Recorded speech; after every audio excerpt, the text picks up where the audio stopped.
तो फिर हम नहीं कहेंगे, लेकिन तेजस्वी यादव अपने तजुर्बा की कमी से जो है वो तेजस्वी यादव काम में नहीं कर रहे हैं।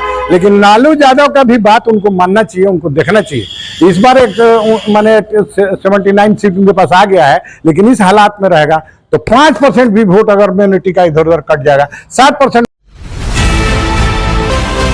विश्वास यात्रा को लेकर के पूरे बिहार प्रदेश के अलग अलग जिलों में बिहार के पूर्व उप मुख्यमंत्री तेजस्वी प्रसाद यादव जन विश्वास यात्रा कर रहे हैं। और इसी कार्यक्रम के तहत उनका कार्यक्रम 22 फरवरी के सिवान में कड़वा के खेल मैदान में है और इसको लेकर प्रचार प्रसार भी काफी तेज गति से चल रहा है। हमारे साथ नियाज अहमद खान जी हैं, जो अपने बेबाक बोली के लिए और राजनीतिक मुद्दे पर आत्मविश्वास के साथ बोलने के लिए जाने जाते हैं। पूर्व में झारखंड से ये विधानसभा के उम्मीदवार भी रह चुके हैं और साथ ही साथ 11 नंबर जिला परिषद के भी उम्मीदवार रह चुके हैं, हुसैनगंज प्रखंड क्षेत्र से जिला परिषद के। तो इस कार्यक्रम को लेकर के काफी राजनीति गरमाई हुई है। खास करके ये सिवान में तेजस्वी प्रसाद यादव का आगमन हो रहा है तो दिवंगत विकास पुरुष कहे जाने वाले डॉक्टर मोहम्मद शहाबुद्दीन साहब का लेकर के भी चर्चा हो रही है। क्या हिना साहब तेजस्वी यादव से मुलाकात कर सकती हैं या तेजस्वी प्रसाद यादव हिना साहब से उनके घर जाके मुलाकात कर सकते हैं? क्या लगता है अभी तक जो राजनीतिक दूरियां बनी हुई हैं? देखिए, मिलना तो चाहिए ही। और एक जो अच्छी समीकरण था MOI का, जिस पर लालू यादव ने हमारे बहुत 15 साल तक शासन किया, जिसमें उनके परिवार के सारे लोग ने मुख्यमंत्री वगैरह भी बने, उनकी मैडम भी बनी। तो हम यही चाहेंगे आज के दिन में भी कि हमारा जो पिछला समीकरण था वो ठीक रहे। माननीय तेजस्वी यादव आ रहे हैं, बड़ी खुशी की बात है। तेजस्वी यादव हिना साहब से मिले तो या हिना साहब तेजस्वी साहब से मिले तो, लेकिन मिलना चाहिए। हमारा राय यही है कि जो पहले, अब आप बताइए 18% मुसलमानों का वोट, 14% यादव का वोट अगर ही मिलता है तो 32-33% पर हर वक्त लालू यादव गवर्नमेंट में या तेजस्वी यादव रहेंगे। लेकिन जहां तक ये तेजस्वी यादव ने A to Z बनाया, उसमें वो कामयाब नहीं रहे। ये नहीं कामयाब होने का कारण यह है कि तजुर्बा की कमी है। लालू यादव हमारे माननीय नेता हैं, आज भी उनका हम लोग बहुत सम्मान देते हैं और आज भी हम यही कहेंगे कि ये हिना साहब को या मुसलमानों को जोड़ने का काम करें। अगर ये जोड़ते हैं तो आने वाला समय तेजस्वी यादव का बहुत अच्छा रहेगा और हम चाहेंगे कि ये परिवार दोनों एक साथ मिल जाए। अच्छा, कहा जाता है कि लालू प्रसाद यादव जो कि राजनीति के बहुत ही विद्वान व्यक्ति हैं और उनको राजनीति का वैज्ञानिक भी कहा जाता है और समाज में दबे कुचले, शोषित पीड़ित, वंचित उपेक्षित, कमजोर तबके को उत्थान के लिए, अकलियत के लिए, अल्पसंख्यक के लिए उन्होंने बहुत बड़ा काम किया। तो क्यों ऐसा तेजस्वी यादव कर रहे हैं कि जो उनका बनाया हुआ समीकरण है उसको तोड़ रहे हैं? देखिए, तेजस्वी यादव तजुर्बा की थोड़ा कमी है, धीरे धीरे परिपक्व हो रहे हैं। इस बार भी जिस दिन सरकार उनका DA का बना, उस दिन उन्होंने विधानसभा में जो बात बोला, बहुत सराहनीय बात बोला, अब बहुत ही बढ़िया बात बोला, सोच समझ के बोला। पहले वाला मामला नहीं रहा, उनके बात में अब अहंकार नहीं रह गया। लेकिन तजुर्बा की कमी है, जो मास वोट है उसको जोड़ने की जरूरत है। हाँ, 2% 5% जोड़ करके वो चाहेंगे कि हम गवर्नमेंट में आ जाए तो इम्पॉसिबल, मुश्किल है उनको गवर्नमेंट में आना। इसीलिए हम यही चाहेंगे कि भाई, मेरा रिक्वेस्ट है, हम सारे माइनॉरिटी की तरफ से, अल्पसंख्यक की तरफ से ये कहना चाहेंगे कि इसको जोड़ें। और जहां तक है MIM का, तो आप ये बात ध्यान में रखिए, जब MIM लड़ेगा मुसलमानों का वोट का बंटवारा होगा और उसके चलते बीजेपी मजबूत होगी और सेक्युलर पार्टी जो है वो कमजोर हो जाएगी। इसीलिए मेरा यही रिक्वेस्ट है कि तेजस्वी यादव इस बार मिले और मुसलमानों को जोड़ने का काम करें। अभी राज्यसभा में जो उम्मीदवारों का नाम का चयन हुआ, बड़ा आश्चर्यजनक, सरप्राइजिंग रहा, चौंकाने वाला रहा और इसको लेकर के राजनीति और गर्मा गई।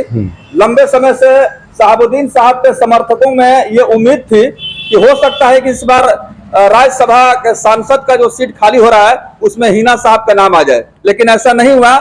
संजय यादव को और मनोज झा को भेज दिया गया। क्या कहेंगे इस फैसले को? देखिए, मनोज यादव को भेजना एकदम जरूरी था, संजय यादव को भेजना एकदम जरूरी था।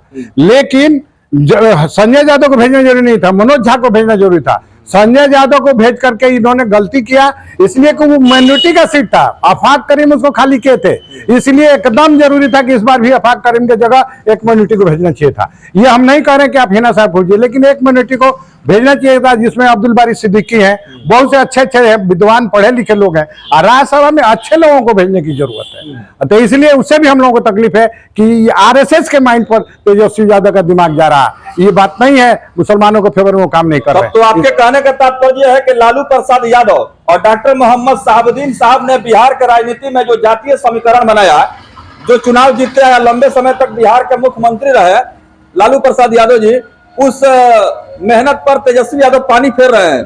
पानी तो फेर हम नहीं कहेंगे, लेकिन तेजस्वी यादव अपने तजुर्बा की कमी से जो है वो तेजस्वी यादव काम में नहीं कर रहे हैं। लेकिन लालू यादव का भी बात उनको मानना चाहिए, उनको देखना चाहिए। इस बार एक माने 79 सीट उनके पास आ गया है, लेकिन इस हालात में रहेगा तो 5% भी वोट अगर माइनॉरिटी का इधर उधर कट जाएगा, 7% भी कट जाएगा तो उनका सीट लूज होगा। अंतिम सवाल, डॉक्टर मोहम्मद शहाबुद्दीन साहब ने परिस्थितियों का मुख्यमंत्री कहा था नीतीश कुमार को, और नीतीश कुमार एक बार फिर से पाला बदल करके भारतीय जनता पार्टी के साथ चले गए। यानी डॉक्टर मोहम्मद शहाबुद्दीन साहब ने इशारों में मीडिया के समक्ष ये कह दिया था कि नीतीश कुमार पर विश्वास नहीं किया जा सकता है। उसके बाद भी तेजस्वी यादव की बात समझ में आई, लोग ये चर्चा कर रहे हैं। देखिए, शहाबुद्दीन साहब की जहां तक बात थी, शहाबुद्दीन साहब भी बहुत तजुर्बाकार थे और बहुत अनुभवी थे, इसीलिए उन्होंने लास्ट टाइम तक उन्होंने कहा था कि मैं अपना राजनीतिक करियर जेल से शुरू किया है और मैं खत्म भी करूंगा तो जेल से ही खत्म होगा। इसीलिए वो आज तक आरजेडी को नहीं छोड़े, इसलिए कि वो जानते थे, और लालू यादव भी उनको जानते थे।